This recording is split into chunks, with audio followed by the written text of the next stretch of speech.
La sala operativa della Protezione Civile del Veneto si è attivata subito dopo il sisma. In coordinamento con il Dipartimento Nazionale sono partiti per il centro Italia elicotteri, unità cinofile e quant'altro serviva. L'assessore alla Protezione Civile del Veneto Giampaolo Bottacin.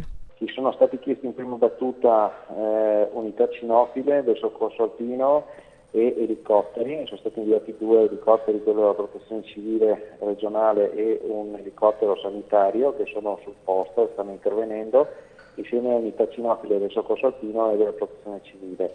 Nel frattempo sono state preparate l'autocolonna regionale che è pronta a partire e che garantisce un campo da 250 posti letto, e è pronta a partire anche l'autocolonna dell'Associazione Nazionale Alpini con una novantina di volontari.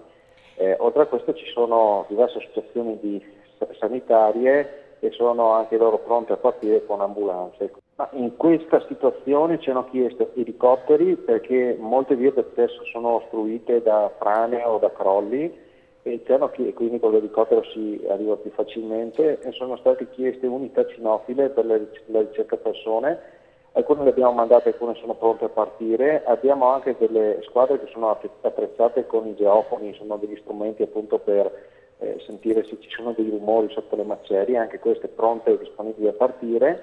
E ovviamente noi siamo a disposizione del Dipartimento, perché come dice lei, quando c'è una situazione emergenziale è fondamentale il coordinamento, perché avere troppe persone sul posto scoordinate sarebbe il caos, quindi è assolutamente doveroso che si segua un criterio di organizzazione che garantisca efficienza, perché altrimenti si fa solo ulteriore danno.